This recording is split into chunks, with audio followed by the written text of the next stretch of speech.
Sanders and his followers are not outliers. Written by Deist. Originally published October 15, 2015 on Mises.org. Depending on one's point of view, Bernie Sanders either held his own or boosted his chances against perceived front-runner Hillary Clinton in Tuesday night's Democratic presidential primary debate. His message clearly resonated with the live audience, particularly his statements about raising the minimum wage to $15 per hour, global warming, and government-mandated paid childcare leave. Progressives are emboldened by Sanders, who reportedly draws upward of 20,000 people at events. He inspires them with his attacks on capitalism, happily calling himself a democratic socialist. And his economic plans, while a mess, appeal to their radical and disastrous notions of egalitarianism. Happily, there are murmurs of discontent. Progressives like to eat their own. His crowds skew overwhelmingly white and older, leading to allegations that Sanders suffers from a whiteness problem. His home state of Vermont is laughably undiverse and prosperous, home to woodsy limousine liberals who like the idea of urban living more than the reality. But nobody ever lost a political race purely for hypocrisy, and while Bernie's brand of socialism might fade with the Birkenstock boomer crowd, Occupy Wall Street millennials stand waiting. Regardless of whether Sanders ultimately secures the nomination, the size and energy of the Bernie phenomenon should not be underestimated. If anything, libertarians consistently misjudge the degree to which socialist thought is deeply rooted in the American psyche. Like Sanders, millions of American progressives hold these deeply statist and authoritarian beliefs. Changes in climate threaten human extinction. Fossil fuels should be banned, and alternative fuels should be mandated.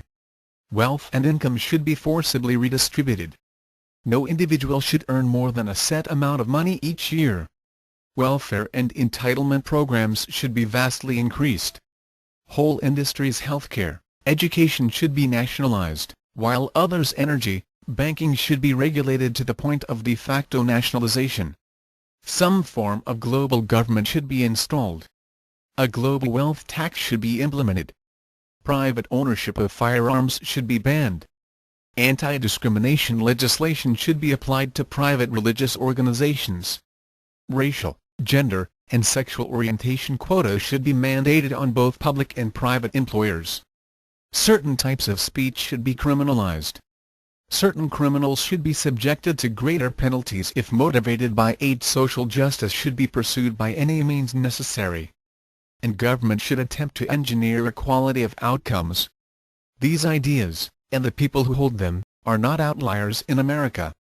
There are millions of rank-and-file progressives, mostly registered Democrats, who believe exactly as Bernie believes.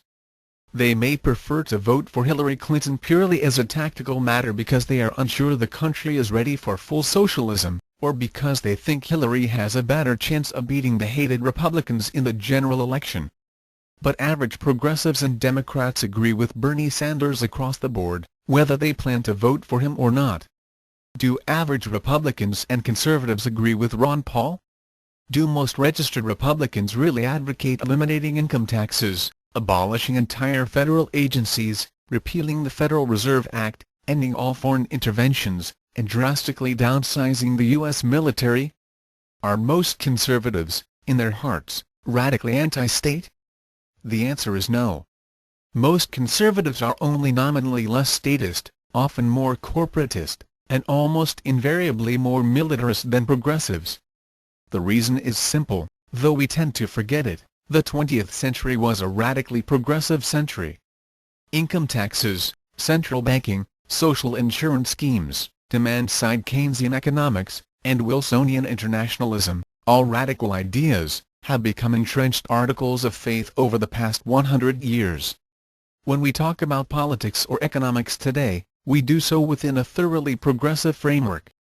The entire progressive agenda of the last century, which would have sounded outrageous to the libertarian-tinged ear of the average American in 1900, is now merely the baseline from which all government action originates. That's why abolitionist libertarians are on the defensive in modern political discourse, while grandiose progressives are on the attack. The default position in American politics is for government to do something. so we shouldn't downplay or minimize the success of progressives in shifting the landscape dramatically in favor of the state over the past century. Progressives never went away, despite the rhetoric of Ronald Reagan or Milton Friedman or Bill Clinton. The era of big government is still here, and it always was. So what should libertarians do, in an absurd progressive world obsessed with supposed global warming, inequality, racism, sexism, homophobia, transphobia, and privilege, ad nauseum? The answer could fill a book, but let me suggest we start by freeing ourselves of the burdens of politics. Our battle is for hearts and minds, not votes. While Democrats and Republicans fixate on candidates and their supposed policies, libertarians are free to remain psychologically and emotionally detached from the whole sordid process.